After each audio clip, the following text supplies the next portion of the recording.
இஸ்ரவேலர்கள் தங்கள் தேசத்தின் மேல் அதிகமான பற்றுள்ளவர்களாக இருப்பார்கள். உலகத்தில் எந்த பதவியில் இருந்தாலும் அவங்களுக்கு அவங்க நாடு ரொம்ப முக்கியம். உலகத்திலே நாட்டுப்பற்று அதிகம் உள்ளவங்க அவங்க தான். அதுக்கடுத்து நம்ம ஆளுக்க நாடை தாய்க்கு இணையாக சொல்லுவாங்க. அதனால தான் நம்ம ஆளுக நாடை என்னன்னு சொல்லுவாங்க, தாய் நாடு. அவங்க ஃபாதர்லேண்டும்பாங்க, நம்ம தாய் நாடுன்னு சொல்லுவோம். அவங்களுக்கும் நமக்கு உள்ள வித்தியாசம். அவங்க அப்பாவின் தேசம்னு சொல்லுவாங்க. அதனால தான் உலகத்தில் எந்த மூலையில் இருந்தாலும் தங்கள் நாட்டின் மேலே அவங்களுக்கு ஒரு பற்று இருந்து கொண்டே இருக்கும். உலகத்தில் எவ்வளோ பெரிய பதவியில் இருந்தாலும் நம்ம கூட பார்த்திங்கன்னா நம்ம நாட்டிலேருந்து வெளிநாட்டுக்கு போனால் தான் நம்ம நாடு எப்படிப்பட்டதுன்னு நமக்கு புரியும். வெளிநாடுகளுக்கு போனவங்க நம்ம தமிழர்களை எங்கேயாவது பார்த்துட்டாங்கன்னா ஜாதி மதம் இனம் அப்பாற்பட்டு நம்ம நாட்டுக்காரன். இப்போ தமிழர்கள் கூட மலேசியா சிங்கப்பூரில் வேலைக்கு போகிறாங்கல்ல, துபாயில், அங்கே ஜாதியே பார்க்குறதில்ல. எல்லா ஜாதிக்காரனும் ஒரே ரூமில் இருந்து வேலை செய்கிறான். நம்ம தூரம் ஆக ஆக அந்த ஜாதி மதம் இதை தாண்டி ஒரு ஒற்றுமை வந்துடுது. ஒரு அலையிலேயே சொல்லுங்களேன். இங்கே வந்துட்டா நாங்கள் இந்த ஜாதி இந்த ஊரில் இருக்கோம், இந்த மதத்துக்காரங்க இந்த தெருவில் இருக்கோம். அங்கே போனால் எல்லாரும் தமிழ்னு ஒரு வார்த்தையை கேட்டோன்னா நம்ம ஆள்றா என்ன சொல்கிறான், நம்ம ஆள். எனவே என்ன மொழி பேசுகிறான், தமிழ் மொழி பேசுகிறான். அப்போ அந்த ஒரு பற்று நமக்கும் நம்ம தேசத்தின் மேலே இருக்கணும். இந்த தேசத்துக்காக பாடுபட்டு ரொம்ப உபத்திரவப்பட்டு நிறைய கஷ்டப்பட்டு இந்த சுதந்திரத்தை நமக்கு கொடுத்துருக்குறாங்க. 80 வருஷத்துக்கு முன்னாடி 200 வருஷம் 250 வருஷம் இந்த தேசம் அடிமைப்பட்டு கிடந்துச்சு. இந்த தேசத்தில் வாழ்ந்த நம்முடைய முற்பிதாக்களுக்கு அவங்களுக்கான சுதந்திரம் இல்லாமல் இருந்துச்சு. ஆனால் இந்த தேசத்தில் வாழ்ந்த மனிதர்கள் அதை எதிர்த்து போரிட்டு நமக்கு ஒரு நல்ல சுதந்திரத்தை கொடுத்து 80 ஆண்டுகளாக சுதந்திரமான தேசத்தில் இருக்கிறோம். அதாவது சுதந்திரமான தேசம்னா நம்மளையே நம்ம ஆட்சி செய்கிறது. யாரோ நம்மளை அடக்குமுறை செய்யலை, நம்மளுக்கு மேலே அதிகாரம் செலுத்தலை. அப்படி கத்தர் இந்த 80வது சுதந்திர தினத்தை காண செய்துக்கா நல்லா கை உயர்த்தி கத்தரை ஸ்தோத்திரம் பண்ணுங்க. உற்சாகமாக எல்லாரும் ஸ்தோத்திரம் பண்ணுங்க. ஹல்லேலூயா. உற்சாகமாக ஸ்தோத்திரம் பண்ணுங்க. கத்தருக்கு மகிமை உண்டாகட்டும். ஹல்லேலூயா. ஆனால் உங்களுக்கு அந்த டேஸ்ட்டு தெரியாது. 10 சுதந்திர தினம் கொண்டாடி இருப்பாங்கள்ல, அவங்களுக்கு தெரியும். ஏன்னா அந்த உபத்திரவத்தை அனுபவித்தவனுக்கு தான் அதனுடைய சந்தோஷம் தெரியும். நமக்கு புரியும், என்னடா என்னமோ சொல்கிறாங்க சுதந்திரத்தை. அந்த பாடுகளை அனுபவிச்சிருப்பாங்கள்ல, அவங்களுக்கு ரொம்ப தெரியும். அன்றைக்கி எல்லா குடும்பங்கள்லேயும் எத்தனையோ பேர் மரித்தாங்க. இந்த சுதந்திர தினத்துக்கு முன்னாக லாஸ்ட்டாக நடந்த அந்த ஜாலியன் வாலாபாக் படுகொலைன்னு சொல்லுவாங்களே, அது ரொம்ப கொடுமையானது. அதில் எத்தனை பேர் மரித்தாங்க. வட இந்தியாவிலே அநேகர் அதற்காக தங்களை ஒப்பு கொடுத்தாங்க. அதுபோல் நம்ம எல்லாம் சுதந்திரமான ஒரு தேசத்துக்கு போகணும்னு இயேசு நமக்காக வந்தார். அதை நீங்கள் மறந்துடவே கூடாது. இந்த தேசத்திலிருந்து நம்ம இடத்த காலி பண்ணித்தான் ஆகணும். ஆனால் அந்த தேசத்துக்கு போயிட்டா மரணமே இல்லை, கண்ணீரே இல்லை. எப்படி பாருங்க, சண்டை இல்லை, சச்சரவு இல்லை, உயர்ந்தவன் தாழ்ந்தவன் ஒரு வேறுபாடு இல்லை, கருப்பு சிவப்புங்கிற காரியம் இல்லை. நம்ம எல்லாரும் தேவனை போல மாற்றுவதற்காக அந்த தேசத்துக்கு கொண்டு நம்மை சேர்ப்பதற்காக ஆண்டவராகிய இயேசு நமக்காக பாடுபட்டார். இந்த தேசத்தினுடைய விடுதலைக்காக இந்த தேசத்து மக்கள் பாடுபட்டாங்க. நம்மளை மரணத்திலிருந்து விடுதலை பெறுவதற்காக கடவுளே மனிதனாய் வந்தார். அதுதாங்க ஸ்பெஷலு. இந்த தேசத்தில் நம்மளை மாதிரி மனிதர்கள் பாடுபட்டதை விட நம்மை அவருடைய தேசத்தில் கொண்டு போகும்படி, அந்த மரணம் இல்லாத நாட்டில் நம்மளை சேர்க்கும்படி, என்றென்றும் அவரோடு நம்மை வாழ வைக்கும்படி. ஆனால் அந்த தேசத்துக்கு போன பிறகுதான் உங்களுக்கு தெரியும், அடாடாடா இவ்வளோ பெரிய தேசம், இவ்வளோ நல்ல தேசம். என்ன, நம்ம ஊரில் டெய்லி எங்கேயாவது ஒரு ஆள் சாகுறாங்க. சாகு இருக்குன்னா அலறுதல் சத்தம் இருக்கும், கண்ணீர் இருக்கும், வேதனை இருக்கும். ஆனால் அங்கே என்ன இல்லை? உண்மையிலே சாவும் வியாதியும் இல்லைன்னா அதை விட வேற என்ன வேணும்? அப்படி ஒரு தேசத்துக்கு கொண்டு போக போகிற. கைகளை தட்டி கர்த்தரை மகிமைப்படுத்துங்களேன். ஆமென். சரியா? இன்றைய கர்த்தருடைய வார்த்தைக்கு ஆதாரமாக யோசுவா 18ஆம் அதிகாரத்தினுடைய 3வது வசனத்தை நான் வாசிக்கிறேன். யோசுவா 18ஆம் அதிகாரம் 3ஆம் வசனம். ஆகையால் யோசுவா இஸ்ரவேல் புத்திரரை நோக்கி, உங்கள் பிதாக்களின் தேவனாகிய கர்த்தர் உங்களுக்கு கொடுத்த தேசத்தை சுதந்தரித்து கொள்ளப் போகிறதற்கு நீங்கள் எந்த மட்டும் வசதியாய் இருப்பீர்கள். நீங்கள் நல்லா கவனிங்க. கஷ்டப்பட்டு யோசுவா மிகப்பெரிய யுத்தங்களை செய்து அவர் அந்த தேசத்தை சுதந்தரிப்பதற்கான எல்லா வழிகளையும் அவர் ஏற்படுத்தி விட்டு போனார். யோசுவா 12 கடைசி வசனத்தை பார்த்தீங்கன்னா மொத்தம் 31 ராஜாக்களை அவர் ஜெயிச்சிருக்கார். மொத்தமாக 31 ராஜாக்களை அவர் ஜெயித்து யுத்தம் பண்ணி அவர் இவ்வளோ பெரிய விடுதலையை கொடுத்துட்டு போய், நீங்கள் இந்த இடத்த ஒவ்வொரு கோத்திரத்தாரும் சுதந்திரிச்சு கொள்ளுங்கன்னு சொன்னால் அவன் மற்ற கோத்திரத்தானோட சேர்ந்து குந்திக்கிட்டு அடுத்தவனுக்கு கொடுத்த இடத்துல உட்கார்ந்துட்டு வாழ்க்கையை கழிச்சிட்டான். அப்ப யோசுவா தன்னுடைய வாழ்க்கையை முடிக்கும் போது இந்த ஜனத்தை பார்த்து கேட்கிறாரு, என்னப்பா உங்கள் பிதாக்களுக்கு தேவன் கொடுத்த உங்க தேசத்தை சுதந்திரித்து கொள்ளாம இருக்கிறதுக்கு நீங்க எந்த மட்டும் சோம்பேறிகளா இருப்பீங்க?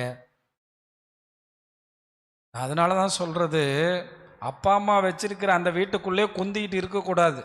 அதை விட ஒரு பெரிய சுதந்திரத்தை கர்த்தர் உங்களுக்கு வச்சிருப்பார். இதை நீங்கள் விசுவாசிக்கணும். அங்கே உட்கார்றதுக்கு தேவன் நம்மளை அழைக்கலை. அது தேவ திட்டமும் இல்லைங்க. கேட்குறாரு, நீ ஏன் இப்படி பிடிச்சிட்டு உட்கார்ந்துருக்க? இந்த தேசம் பறந்துருக்கியா? நீ போகணும் தேசத்தில். இந்த தேசத்துக்காக ரொம்ப கடினமான வேலைகள் செய்திருக்கிறோம். 40 ஆண்டுகள் இந்த தேசத்தை சுதந்திரிக்கிறதுக்கு போராடி இருக்கிறோம் அப்படின்னு சொல்லி யோசுவா இஸ்ரேல் மக்களிடத்திலே சொல்லுகிறார். சுதந்திரம் அடைவதற்கு, சுதந்திரிப்பதற்கு மிகப்பெரிய தடையே சோம்பல், அசதி. இது இருந்தால் நம்ம எதையுமே சுதந்திரிக்க முடியாது. இன்னைக்கு மிகப்பெரிய ஒரு ஆலயத்தை கட்டி ஏசி ஆவடியில் திறந்துருக்கிறாங்க. பல்லாயிரக்கணக்கான மக்கள் ஒன்று கூடி ஆராதிக்கிறாங்க. பார்க்க ஒரு பெரிய சந்தோஷம். வாலண்டியர்ஸ் மட்டும் 800 பேராம். நம்ம சபையில் அதில் 8ல் 1 பங்கு கூட இல்லை. வாலண்டியர்ஸ் மட்டும் எத்தனை பேரா? 800 பேராம். அப்போ நம்ம கேப்ரியல் தாமஸ் ராஜ் சொல்கிறாரு, அவங்க அப்பா ஓடுன மாதிரி ஒரு ஓட்டத்தை அவரால் ஓட முடியலையா. நைட்டு ஒரு நாள் கூட அவங்க அப்பாவை அவர் பார்த்ததே இல்லையா.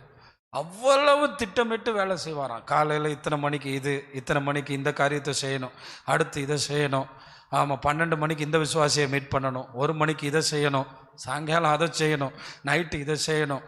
இப்படி அவர் திட்டமிட்டு ஓடினதனுடைய ஒரு பலனை தான் நாங்கள் என்ன பண்ணுறோம், பார்க்குறோம். அவரும் சொல்கிறாருங்க, அந்த சர்ச்சுக்கு மேலே ஜீசஸ்ன்னு ஒரு பேரை போடுறதுக்கு மட்டும் நைட்டு 3 மணி வரை உட்காந்துருந்தாராம். ஒரு எழுத்தோட அகலம், நீளம், உயரம் சொன்னார். அதுவே 8 அடியாம். ஒரு ஜே மட்டுமே 8 அடி உயரமா. அவரே உட்காந்து டிசைன் பண்ணாராம். அந்த ஆலயத்தில் சத்தம் எப்படி இருக்கணும், மைக்கு எப்படி இருக்கணும், அது எப்படி இருக்கணும். தூங்கவே மாட்டாராம். எத்தனையோ இரவுகள் தூங்காம. அதை நீங்கள் நினைச்சு பார்க்குறீங்க. தலைவர்கள் ரொம்ப கஷ்டப்பட்டு ஒரு கட்டடத்தில் நம்ம வந்து உட்கார்ந்துடலாம். உண்மையிலே அதனுடைய வழியெலாம் நினச்சா ரொம்ப பெயின். நான் அதனால தான் ஆண்டவருக்காக கட்டுறவங்களை ஒரு நாளும் குறை சொல்ல மாட்டேன். வெளியில் ஜனம் நிற்கும்போது ஒரு ஆலயம் தேவைன்னு நினச்சி அவன் உயிரை கொடுத்து கஷ்டப்பட்டு அவன் அழுது புலம்பி தூங்காமல், உங்களுக்கு ஒரு 100 கோடி ரூபாய் தேவை, 1 கோடி ரூபாய் தேவைன்னு இருந்தால் நம்மளுக்கெல்லாம் பைத்தியம் பிடிச்சிடும்.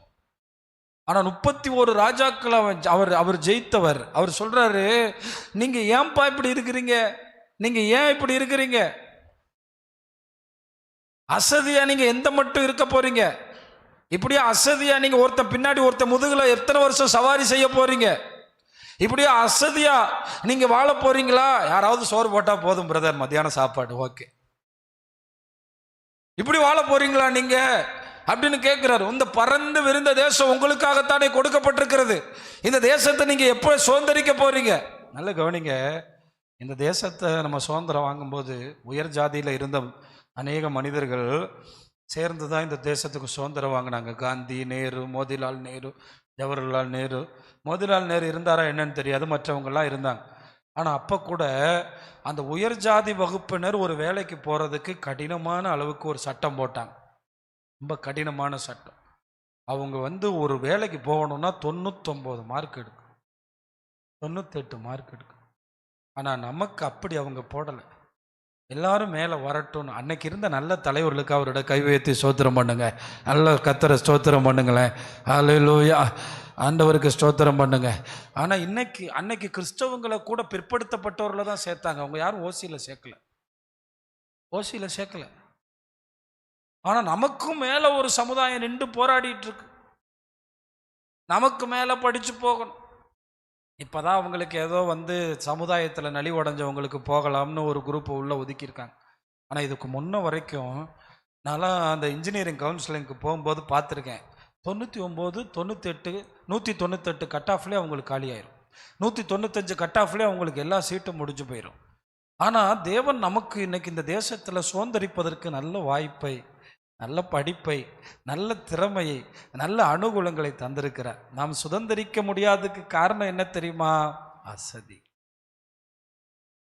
உண்மையிலே சொல்றேன், இந்த தேசத்துல இவ்வளவு வாய்ப்புகள் இருக்கிறது. அதான் கேட்கிறாரு. நீங்க இதை படிச்சு பார்த்தீங்கன்னா அவருடைய கண்ணீர் இருக்கும். அடுத்த வசனத்துல கூட நீங்க பாருங்க, கோத்திரத்துக்கு 3 பேரை தெரிந்து கொள்ளுங்கப்பா, எந்திரிங்கப்பா, புறப்படுங்கப்பா, சுற்றி திரிங்கப்பா, போங்கப்பா. ரொம்ப கஷ்டப்பட்டு ஜெயிச்சதுப்பா. நீங்க நினைச்சு பாருங்க, இரவும் பகலும் தூங்காம இருக்கிறது வேற. சூரியனை நிறுத்தி சாயங்காலம் ஆனவன எப்படா தூங்கலான்னு நினைக்கிற இடத்துல சூரியனை நிப்பாட்டி யுத்தம் பண்ணவனாக்கும் இந்த தலைவன். ஒரு 12 மணி நேரம் இவனுக்காக சூரியன் அதே இடத்துல நின்றுச்சு. நினைச்சு பார்க்கணும் எப்படி உற்சாகமான ஆளுன்னு. அதே மாதிரி யோசுவா எப்படி தெரியுமா? தோத்து போயிட்டான்னா அவனால தாங்க முடியாது. தோத்து போயிட்டான்னா அவனால தாங்கவே முடியாது. இவன் தாங்க தோல்வி இல்லாதவன் தலைவன் அல்ல. தோற்று போகலாம் தலைவர்கள், ஆனா தோத்து போயிட்டான. நீங்க நிறைய பாருங்க, நான் தோத்து போயிட்டேன்னு தோத்து போயிட்டு முயற்சியே பண்ணாம இருக்கிறோம்.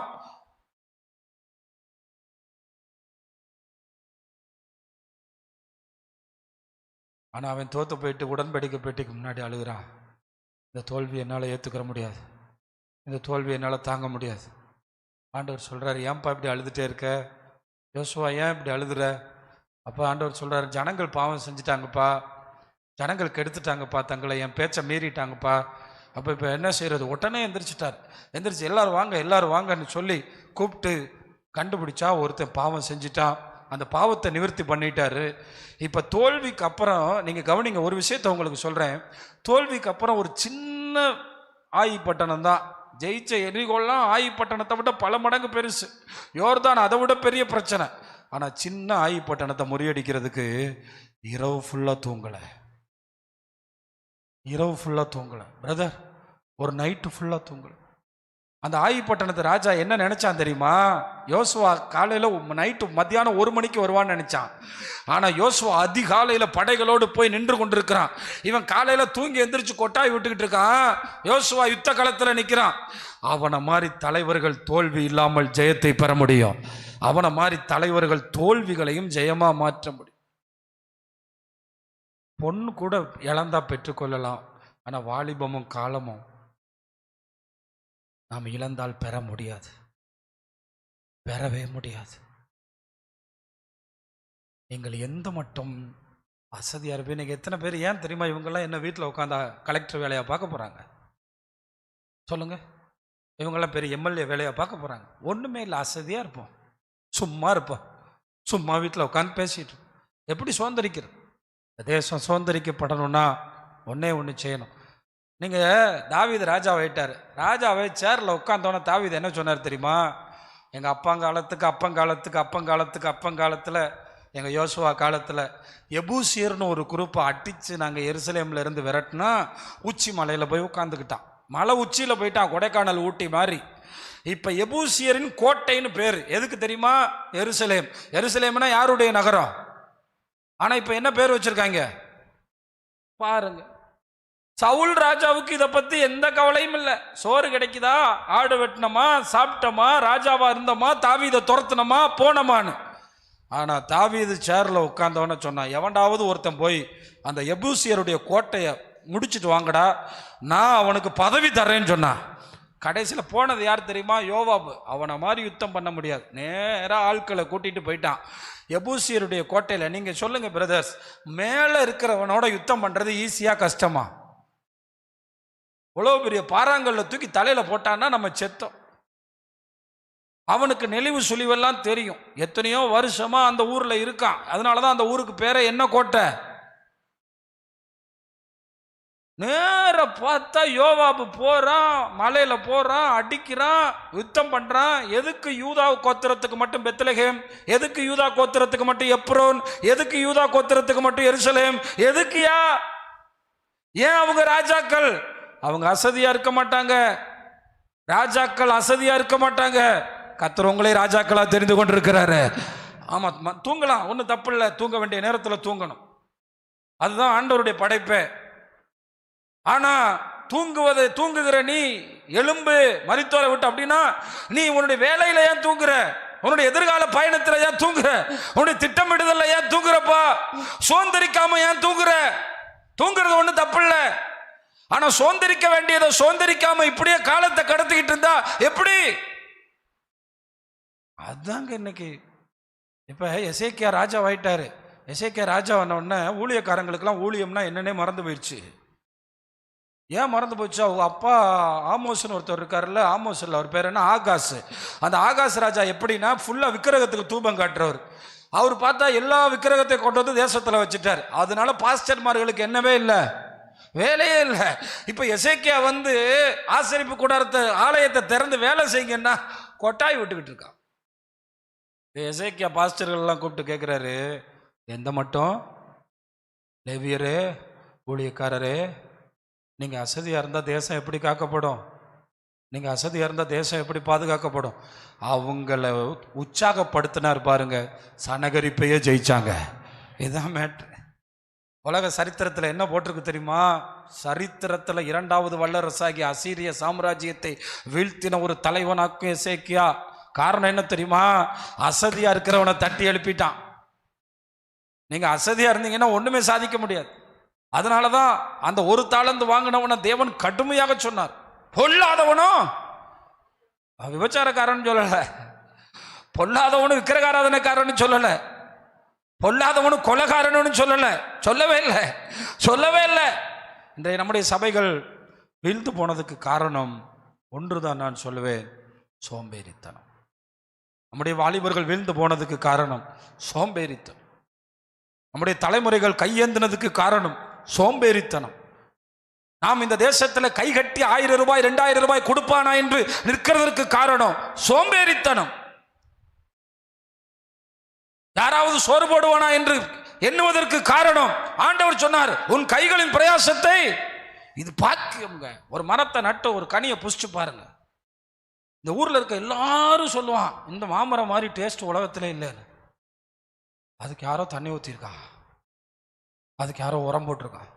இந்த நேரு நகரில் இருக்க எல்லாரும் சொல்லுவான். அந்த 3வது தெருவில் ஒரு அம்மா கேட்ட போது, இந்த வருஷம் எங்களுக்கு நீங்க மாம்பழமே கொடுக்கலையே, எங்களை ஏன் மறந்தீங்க? என் ஃப்ரெண்டு முத்துவோட அம்மா, இந்த வருஷம் எங்களை மறந்துட்டீங்கல்ல, நீங்கள் ஏன் எனக்கு கொடுக்கவே இல்லைன்னு கேட்டுட்டு போகிறாங்க. அப்போ ஒரு கனியை புசிக்கணும்னா நம்ம எப்படி இருக்கக்கூடாது? எங்கள் அப்பா வந்து சுந்தரமுடையானில் ஒரு மாங்கண்டு வாங்கிட்டு வந்தார். ஆமாம், இந்த இடத்துல வச்சுருந்தார், கொய்யாக்கண்டும் மாங்கண்டும். அவர் அப்படி தான், அவர் பயங்கரமான சுறுசுறுப்பான ஆள். மத்தியானம் தூங்கி நான் பார்த்ததே இல்லை.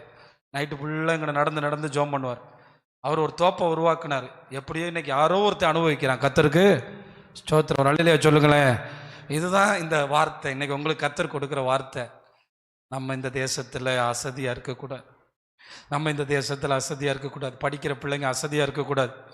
ஏன் நம்ம மிஷினரிமார்கள் வந்து பள்ளிக்கூடங்களை ஆரம்பித்தாங்க? உன்னோடு சபை ஒரு நாள் தான் கூட இருக்கும், ஆனால் அந்த பள்ளிக்கூடத்தில் கொடுக்கப்படுகிற கல்வி அறிவை உண்டாக்கும், சபை ஞானத்தை உண்டாக்கும். ரெண்டும் சேரும்போது இந்த தேசத்தில் நாம் சுதந்திரிக்க முடியும். இது ரொம்ப முக்கியம். கல்வி இல்லாமல் நம்ம இந்த உலகத்தினுடைய அறிவை பெறவே முடியாது. கல்வி இல்லாமல் இந்த உலகத்தின் வளர்ச்சியை பெறவே முடியாது. அந்த கல்வி நமக்கு இந்த உலகத்தினுடைய வேகத்தை நமக்கு கற்றுக் கொடுக்கிறது, இந்த உலகத்தினுடைய வளர்ச்சியை நாம் கற்றுக் கொடுக்கிறது. ஆமா, நான் பள்ளிக்கூடத்துக்கே போக மாட்டேன்னா நான் எப்படி ஆசீர்வதிக்கப்பட்டவனா மாற முடியும்? அதுக்கு கொஞ்சம் கஷ்டப்பட்டு தான் ஆகணும். வாத்தியார் திட்டத்தான் செய்வார், வாத்தியார் அடிக்கத்தான் செய்வார். வாத்தியார் நல்லவர்னு புரியுறதுக்கே நம்ம வேலைக்கு போக வேண்டியது இருக்கு. நம்ம வேலையில் போய் ஒரு சேரில் உட்காரும் போது தான் 1வது வாத்தியார், 2வது வாத்தியார், 3வது வாத்தியார், 10வது வாத்தியார்லாம் ஞாபகத்துக்கு வரும். அதுவரை நமக்கு வாத்தியார்னா யாருன்னே தெரியாது. இங்கே இருக்கிற எல்லாருக்கும் சொல்கிறேன், தம்பிமார்கள், அந்த பெஞ்சில் உட்காந்து தூங்குற தம்பி,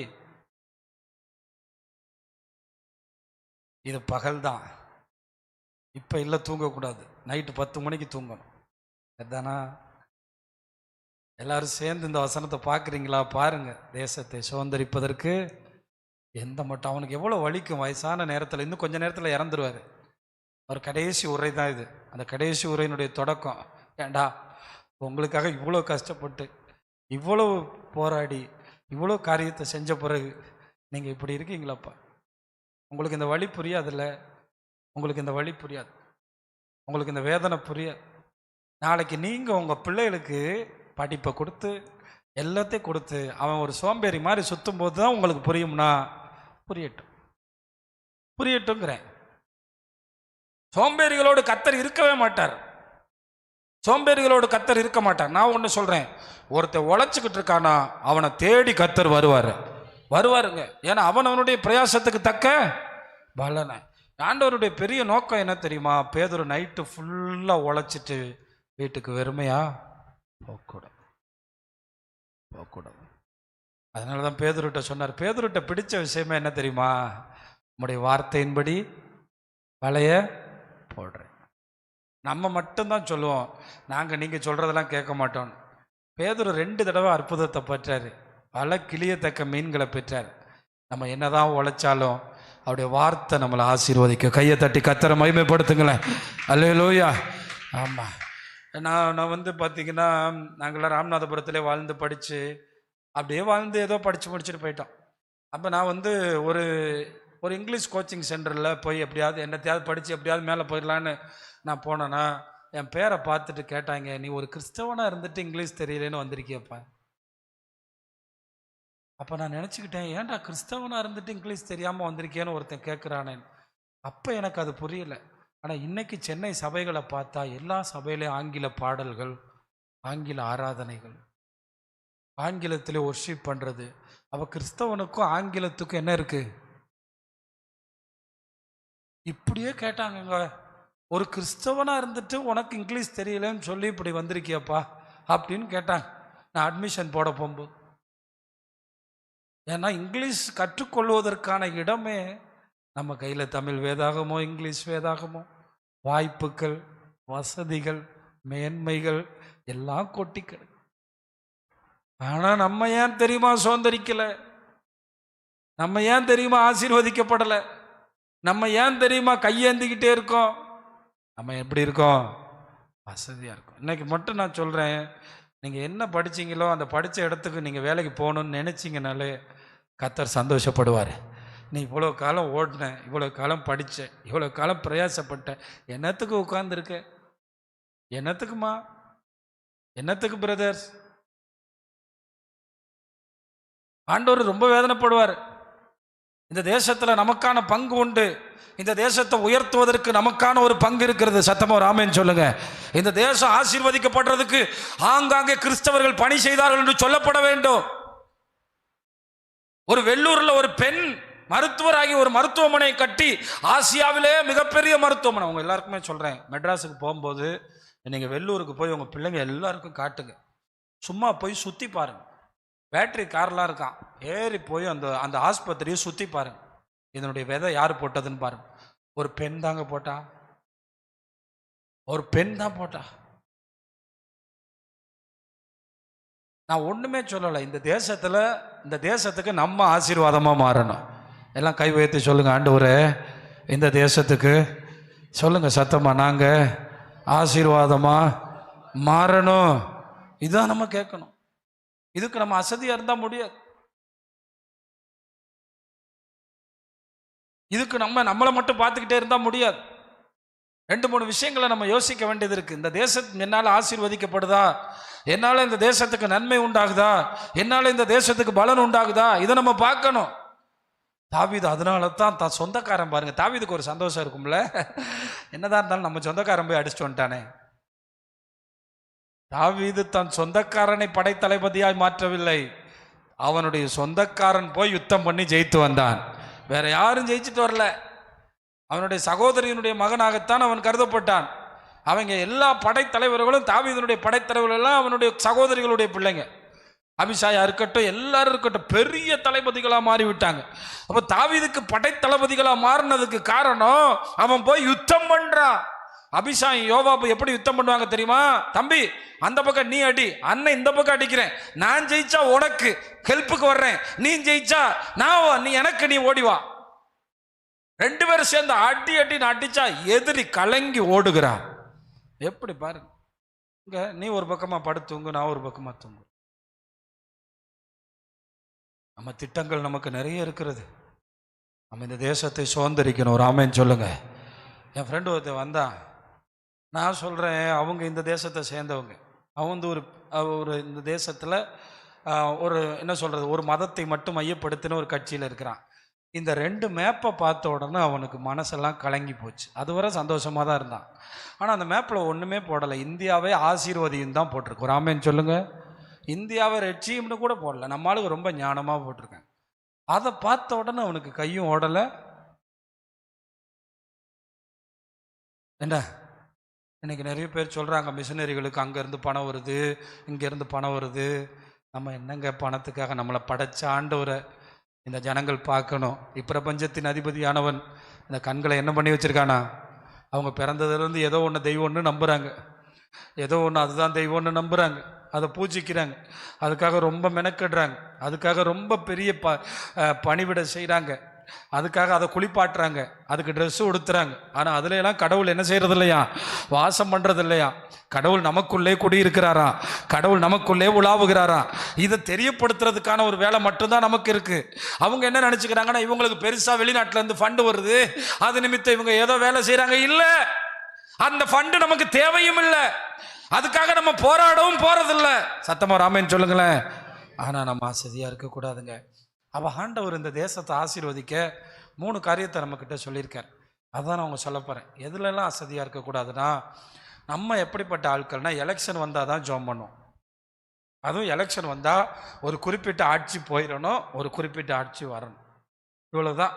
கிறிஸ்தவங்களை மாதிரி விசுவாசமுள்ள ஆட்கள் யாருமே இல்லை திமுகவுக்கு. ஏன்னா கிறிஸ்தவங்க இயேசுநாதருக்கு கூட என்னவா இருக்க மாட்டாங்க, விசுவாசிகள். ரொம்ப பயங்கரமான ஆட்கள், ரொம்ப நம்பகத்தன்மை உள்ளவங்க.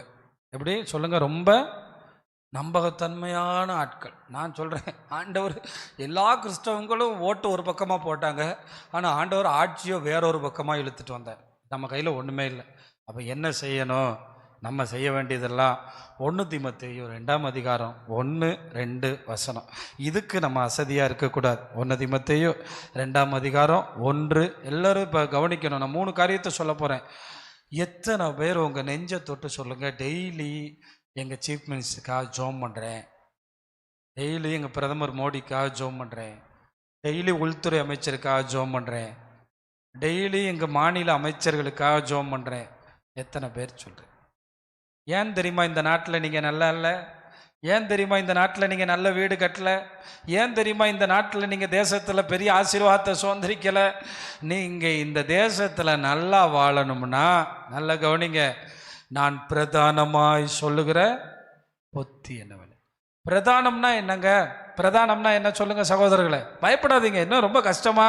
நான் முக்கியமாக சொல்றது என்ன, நிறைய சொல்லியிருக்கேன், ஆனால் முக்கியமாக ஒன்று சொல்கிறேன். என்னவா?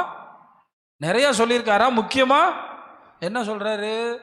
எல்லா மனுஷருக்காகவும் விண்ணப்பங்களையும் ஜெபங்களையும் வேண்டுதல்களையும் ஸ்தோத்திரங்களையும் பண்ணணும்.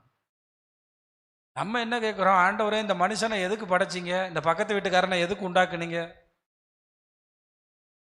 இவன் எதுக்கு ஒரே டிசியூன் எங்களோட சண்டை போடுறான்? ஒரு நாளாவது இந்த பக்கத்து வீட்டுக்காரருக்கு ஸ்தோத்திரம், இந்த பக்கத்து வீட்டுக்காரருக்கு ஸ்தோத்திரம், அந்த பக்கத்து வீட்டுக்காரருக்கு ஸ்தோத்திரம், இந்த பக்கத்து வீட்டுக்காரருக்கு ஸ்தோத்திரம், அந்த ஏத்த வீட்டுக்காரங்களுக்கு ஸ்தோத்திரம் நம்ம சொல்லவே இல்லையே. ஏன் சொல்ல மாட்டோம்? நம்ம சபிச்சிருந்த ஒரு மதத்துல வாழ்ந்தவங்க, நாசமா போக நாசமா போனவனே இன்னும் நிறைய சொல்லுவாங்க. இங்க இருந்து என்ன பண்ண முடியாது, இங்க இருந்து நான் சொல்ல முடியாது. ஆனா ஆண்டவர் சொல்றாரு, அவங்களுக்காக விண்ணப்பம் பண்ணணுமா, ஜெபம் பண்ணணுமா, வேண்டுதல் பண்ணணுமா, உங்களுக்கு யாரெல்லாம் தெரியுமோ, உங்களை யாரெல்லாம் பகைக்கிறாங்களோ, உங்களை யாரெல்லாம் வெறுக்கிறாங்களோ, அவங்களுக்காக என்ன பண்ணணும்? உங்களை நிந்திக்கிறவர்களுக்காக, உங்களை துன்பப்படுத்துறவர்களுக்காக ஜெபம் பண்ணுங்க. ஆண்டவரே, இவங்க என்ன ரொம்ப நிந்திக்கிறாங்க, அவங்களுக்காக ஸ்தோத்திரம். சரி, அதோட இன்னும் என்ன சொல்றாரு இவங்க? ரெண்டாவது என்ன சொல்றாரு? நாம் எல்லா பக்தியோடும், நல்ல கவனிங்க, கிறிஸ்தவங்க ஜோம் பண்ணலைன்னா ஞாயிற்றுக்கிழமை ஆராதனை கூட தடைப்படும், சட்டம் வரும். கிறிஸ்தவங்க ஒழுங்கா ஜோம் பண்ணல, ராஜாக்களுக்காக அதிகாரிகளுக்காக நம்ம ஜெபமே பண்ண முடியாது. ஏன் அவங்களால முடியாதா? அவங்களுக்கு அண்டர் கிரவுண்ட்ல இன்னொரு டீலிங் இருக்கு. இந்தியா ஒரு நாடா மாறணுமா, அவங்க அதை நோக்கி தான் போயிட்டு இருக்காங்க. அதுல அவங்க அசதியா இருக்கிறது இல்லை, அவங்க ரொம்ப கவனமா மூவ் பண்ணுவாங்க. ஆனா நம்ம தான் எப்படி இருக்கோம்? அசதியா இருக்கோம். அப்ப என்ன செஞ்சா போதும்?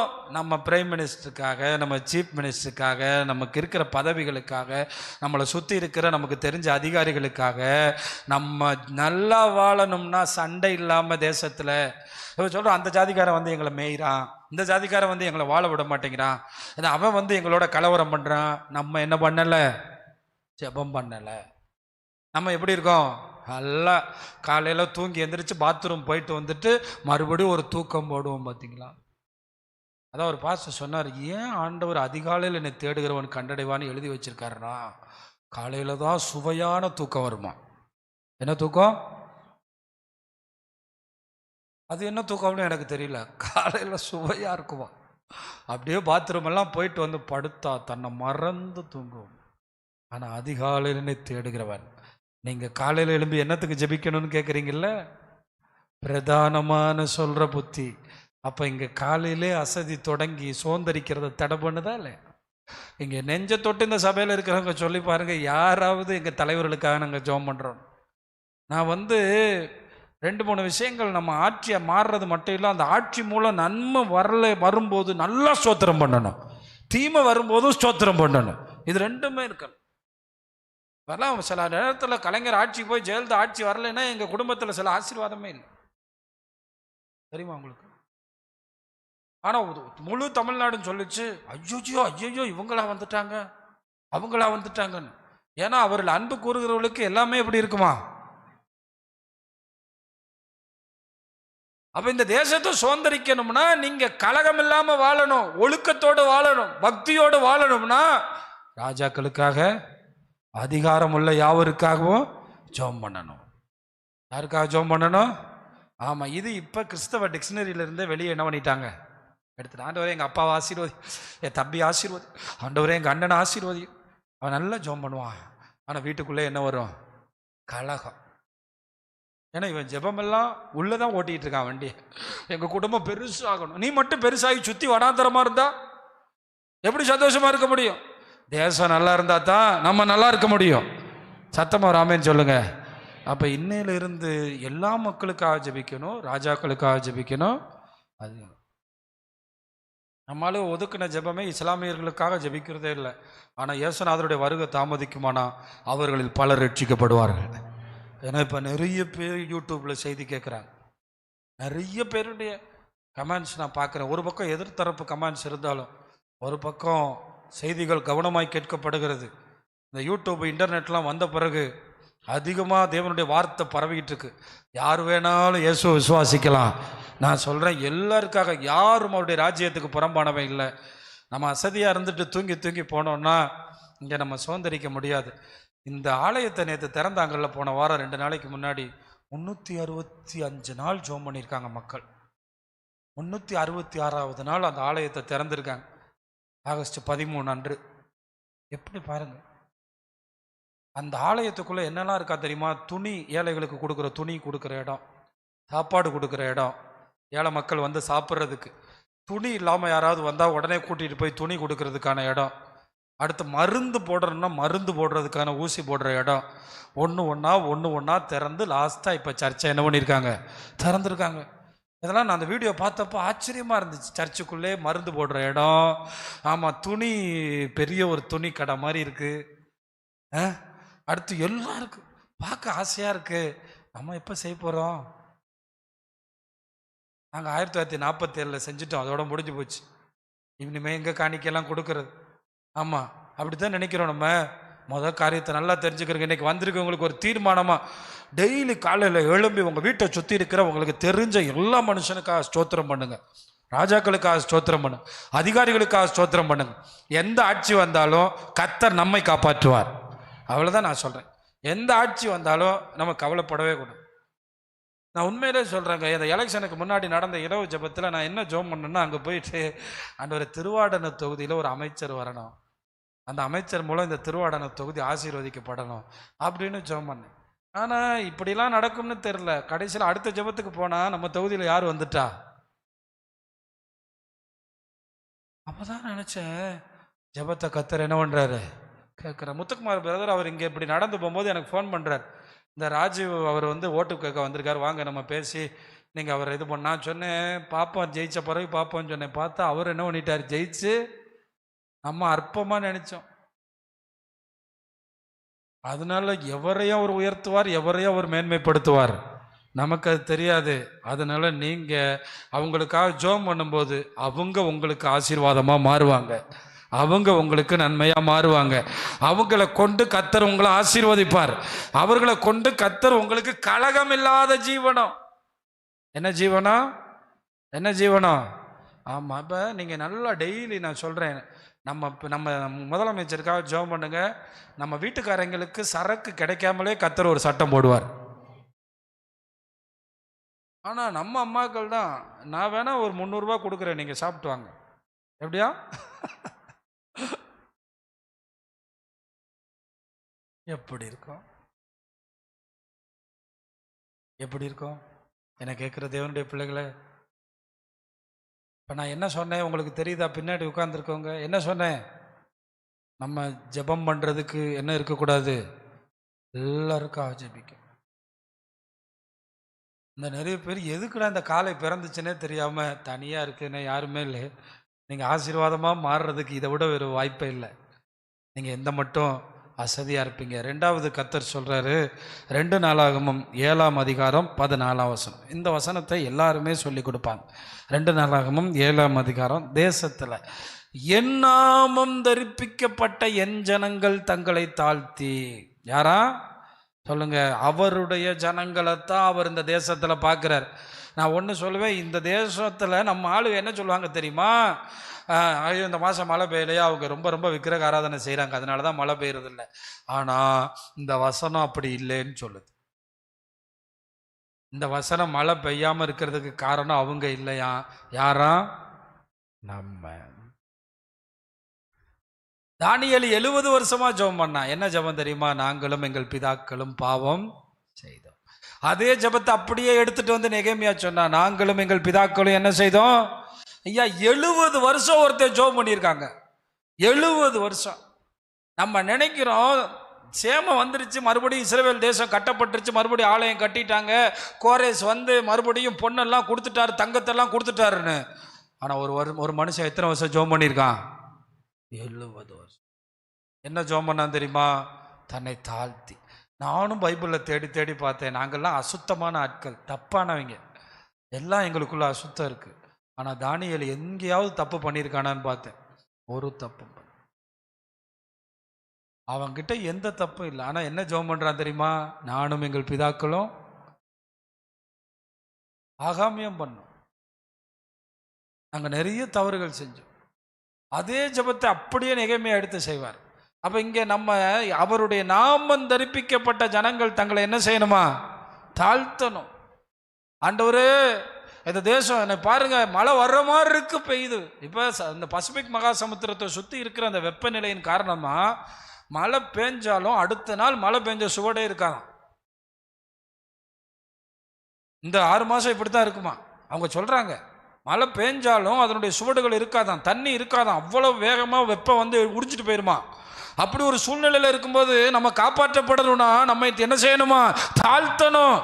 தாழ்த்தி ஜெபம் பண்ணி என் முகத்தை தேடி கேட்டு பாருங்க. உபவாச ஜெபத்துக்கு வாங்க, வந்தவங்களுக்காக ஸ்தோத்திரம். ஆமாம், நீங்கள் கண்டிப்பாக அசதியாக இல்லாதனால தான் வந்தீங்க. நேற்று 2 பேர் வந்திருந்தாங்க.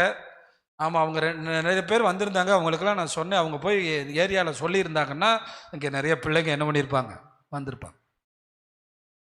ஏன்னா நான் நிறைய பேர் நான் சொல்கிறேன், இங்கேருந்து சொல்கிற செய்தி எங்கே போகிறதில்ல. சரி, இங்கே போகாட்டா வாட்ஸ்அப்லையாவது போகுமே நம்ம சொல்கிறோம், ஆனால் போகிறதில்ல. ஆனால் இங்கே ஆண்டவர் சொல்கிறாரு, அவருடைய ஜனங்கள் தாழ்த்தணுமா. எங்கெல்லாம் தேவ ஜனங்கள் தாழ்த்தி ஜெபிச்சார்களோ அங்கெல்லாம் மிகப்பெரிய அற்புதம் நடந்திருக்கிறது. நீங்க தாழ்த்தி ஜெபிங்க. உண்மையிலே சொல்றேன், நம்ம பிள்ளைங்க எல்லாம் என்ன நினைச்சோம் தெரியுமா? இந்த வருஷம் எனக்கு கிடைச்சிரும், இந்த வருஷம் கிடைச்சிரும். ஆனா நிலைமை ரொம்ப மோசமா தான் போகுது, ஒழிய கிடைக்கிற மாதிரி தெரியல. உங்க வாழ்க்கையில ஆண்டவர் ஒரு சேமத்தை தரணும்னா நீங்க இதுல இருக்கிற முதல் பகுதி சொல்லப்பட்டிருக்கிற தாழ்த்தி, ஆகாப் ராஜாவே தாழ்த்தினதுனால அவன் ஆயுசுனால நீட்டித்து கொடுத்து, எலியா சொன்ன வார்த்தையே கொஞ்சம் தாமதம் பண்ணார். எலியா என்ன நினைச்சாருன்னா, நான் சொன்ன உடனே ஆகாப் ராஜா செத்து போயிடுவானோன்னு. ஆனால் ஆகாப் ராஜா தாழ்த்தினதுனால ஆயுசு நாட்களை கர்த்தர் என்ன பண்ணாரு? நீட்டிச்சு கொடுத்தாரு. ஆண்டவருக்கு தாழ்மை பிடிக்கும். அதனால தான் மாட்டு தொழுவத்தில் பிறந்தார். என்ன பிடிக்கும்? தாழ்மை பிடிக்கும். நீங்களும் எப்பயும் மன்னிப்பெடுக்க யோசிக்கக்கூடாது, பாவத்தை ஒத்துக்கிற யோசிக்கக்கூடாது. இந்த பெருமை உள்ளவன் தப்பை ஒத்துக்கிறவே மாட்டான், இறங்கி போகவே மாட்டான், அவனுக்கு இறக்கம் கிடைக்காது, முடிவு ரொம்ப மோசம். ஆண்டவர் சொல்றார் தாழ்த்தணும். அவர் ஜனங்கள் என்ன செய்யணுமா? தாழ்த்தணும். அவருடைய ஜனங்கள் தாழ்த்துறதுக்கு, தாழ்த்தி ஜெபம் பண்ணி அவர் முகத்தை தேடுறதுக்கு அசதியா இருக்காம பொல்லாத வழிகளை விட்டு திரும்பினால் கர்த்தர் என்ன செய்வாராம்? பாவத்தை மன்னித்து, அம்மா இப்போ நம்ம பாவம் தான் மன்னிக்கப்படும். நம்ம பாவங்கள் இன்னைக்கு சபை வேறு விதமாக மாறிடுச்சு. சபை பரிசுத்தப்படணும். நம்ம எல்லாரும் தாழ்த்தி ஜெபிச்சா இந்த எல்னினோ மாறி மழைக்காலமாக கர்த்தர் மாற்றிடுவார். அவங்களே சொல்லுவாங்க, என்னன்னு தெரியலையே, மறுபடியும் நல்லா ஆயிடுச்சே, சூப்பராகிடுச்சே. இப்போல்லாம் நான் கடையில் போனால் கேட்குறாங்க, என்னங்க வெயில் காலம் போகாதா, மழை காலம் வராதா, என்ன ஒன்றுமே வரமாட்டேங்குது அப்படின்னு கேட்குறாங்க. எல்லா மனுஷர்களும் இன்னைக்கு அப்படி ஒரு சூழ்நிலைக்குள்ளே தள்ளப்பட்டிருக்காங்க. நமக்கிட்ட தான் பொறுப்பு இருக்குது, நம்மக்கிட்ட தான் கரிசனை இருக்குது. நம்ம என்ன சொல்லுவோம்னா, அந்த அவங்க ஆடுறாங்க, அவங்க ரொம்ப அநியாயம் பண்ணுறாங்க, அதனால தான் மழை பெய்யலை. இதெல்லாம் எங்கேருந்து நமக்கு பிசாசு கற்றுக் கொடுத்தானோ தெரில. என் ஜனங்கள் தங்களை தாழ்த்தி தங்கள் பொல்லாத, சொல்லுங்கள், சபைகளில் குடிக்கிறவங்க இருக்காங்களா? போதை வஸ்துக்கள் இருக்காங்களா? பொய் சொல்கிறவங்க இருக்காங்களா? கெட்ட வார்த்தை பேசுகிறவங்க இருக்காங்களா? ஆண்டவர் வெளியே உள்ளவங்களை பார்ப்பாரா? இங்கே இருக்கவங்கள பார்ப்பாரு. நம்ம சரியான நாட்டுக்கே நல்லது. சொல்லுங்கள், நம்ம சரியான நாட்டுக்கே நல்லது. இப்போல்லாம் அதிகமான கேஸுகளில் மாற்றுறதே யார் தான்? நியூஸ் பேப்பரை திறக்க முடியல. எல்லா கேஸ்லையும் எல்லா பிரச்சனையிலையும் யார் தான் மாற்றா? கிறிஸ்தவன். சொல்லுவோம்ல, ஒரு அப்பாவுக்குன்னு ஒரு மரியாதை இருக்குல்ல. ஆண்டவர் நமக்கெல்லாம் என்னவா இருக்காரு? என் பிள்ளையா இருந்துட்டு நீங்கள் இப்படி வாழலாமா அப்படின்னு கேட்பாரா இல்லையா? என் ஜனங்கள் தங்களை தாழ்த்தி, அப்போ அதுக்கு ஆண்டவரை டெய்லி காலையில் தேடுறதுக்கு அசதியாக இருக்கக்கூடாது, அவர் சமூகத்தை தேடுறதுக்கு அசதியாக இருக்கக்கூடாது. என் முகத்தை தேடுங்கள் என்று சொன்னீரே, உம்முடைய முகத்தையே தேடுவேன் கர்த்தாவே, உம்முடைய முகத்தை என் மேல் என்ன செய்யுங்க? பிரகாசிக்க பண்ணு. நிறைய பேர் சம்பாதிக்கிறதுக்கு அசதியாக இருக்க மாட்டாங்க. கொஞ்ச நேரம் கிடைச்சாலும், திடீர்னு தூக்கம் வராட்டால் லைட்டை போட்டு சம்பாதிப்பாங்க. நல்லது. ஆனால் தேவனை தேடுறதுக்கும் தம்மை தாழ்த்துவதற்கும் உங்கள் குடும்பத்துக்கு சேமம் வேணும்னா இதுதான் வசனம். நான் செய்த குறைகளை மன்னியும் ஆண்டவரே என்று சொல்லி உங்களை தாழ்த்தணும். 3வது காரியம், நம்ம செய்ய வேண்டிய முக்கியமான காரியம், நீதிமொழிகள் 14:34. நீதிமொழிகள் 14:34. கரெக்டாக நான் முடிச்சிருவேன். நீதி ஜனத்தை உயர்த்தும், பாவமோ எந்த ஜனத்துக்கும் இகழ்ச்சி. எல்லாரும் சொல்லுங்க, நீதி ஜனத்தை உயர்த்தும், பாவமோ எந்த ஜனத்துக்கும் இகழ்ச்சி. ஏன் தெரியுமா? கர்த்தர் கொர்நேலியுவை தேர்ந்தெடுத்தாரு ஆளா புறஜாதிகளுக்குள்ள ரட்சிப்பை கொடுக்கறதுக்கு. அவன் நீதி உள்ளவன். அவன் என்ன உள்ளவன்? சொல்லுங்க, கொர்நேலியு என்ன உள்ளவன்? நீதி. சரியான ஆள், கர்த்தர் தெரிந்து கொண்டது. நம்ம ஆண்டவர் சொல்லியிருக்காரு, நீதி செய்கிறவன் இன்னும் நீதியா நடக்கணும். தேவ பிள்ளைங்க நீதியா நடக்கிறதுல கவனமா இருக்கணும். அரசாங்கம் வைத்திருக்கிற வழிமுறைகளின்படி சம்பாதிப்பது தவறல்ல, அதை தாண்டி நம்ம போகக்கூடாது. ஏன்னா நீதி ஜனத்தை உயர்த்தும். இன்னைக்கு அரசாங்கத்தில் ஆடிட்டர்ஸ்லாம் நிறைய சொல்லிக் கொடுப்பாங்க, டேக்ஸ் கட்டாமல் இருக்கிறதுக்கான வழி. நியாயமாக அப்படி வழி இருந்தால் தேர்ந்தெடுத்து கொள்ளலாம், தப்பு இல்லை. ஆனால் நம்ம நீதியாக இருக்கணும். எந்த ஜனமாக, நல்ல கவனிங்க, இதான் ரொம்ப முக்கியமான வசனம். எந்த ஜனமாக இருக்கலாம்.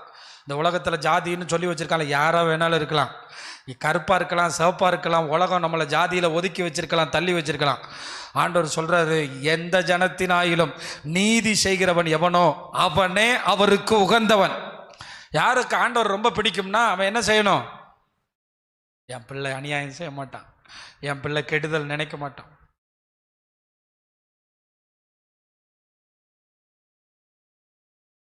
நீங்க கெடுதல் நினைக்கிறவங்களா இருக்கக்கூடாது.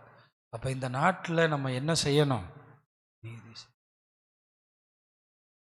ஆனா நான் பார்த்துருக்கேன், உண்மையிலே சொல்றேன், நம்மெல்லாம் மொய் செஞ்சாதான் என்ன செய்வோம்? மொய் செய்வோம். எங்கள் அப்பத்தா இறந்து போனாங்க பழைய பஸ் ஸ்டாண்டில். ராஜேஷ்னு ஒரு தம்பி இருந்தால், அவனுக்கு அவங்க அம்மா ஒருத்தவங்க இருந்தாங்க. அப்போ பார்த்தீங்கன்னா, அந்த மேதலோடையிலேருந்து வந்த எல்லா சொந்தக்காரங்களுக்கும் சாப்பாடு செஞ்சு போட்டாங்க. இப்போ அவங்க எங்கே இருக்காங்கன்னே தெரியாது, உயிரோடு இருக்காங்களான்னு தெரியாது. எனக்கு ரொம்ப ஆச்சரியமாக இருக்கு. அவங்க எங்கள் ஜாதிக்காரங்களும் கிடையாது. ஜாதிக்காரங்களாக இருந்தால் சரி, நம்ம ஜாதிக்காரங்க செஞ்சு போடலான்னு போடலாம். யாரெல்லாம் வந்தாங்களோ அந்த பாடி எடுத்துட்டு போன பிறகு சாப்பாடு கொடுத்தாங்க. இது யார்? அவங்க ஆண்டவர் அறிஞ்சவங்க இல்லை, பைபிள் தூக்குறவங்க இல்லை. ஆனால் நம்ம எப்படி தெரியுமா? அவன் 100 ரூபா செஞ்சிருக்கான், 101 ரூபா செய். அவன் 200 ரூபா செஞ்சிருக்கான், 201 ரூபா செய். நீதி ஜனத்தை உயர்த்தும்.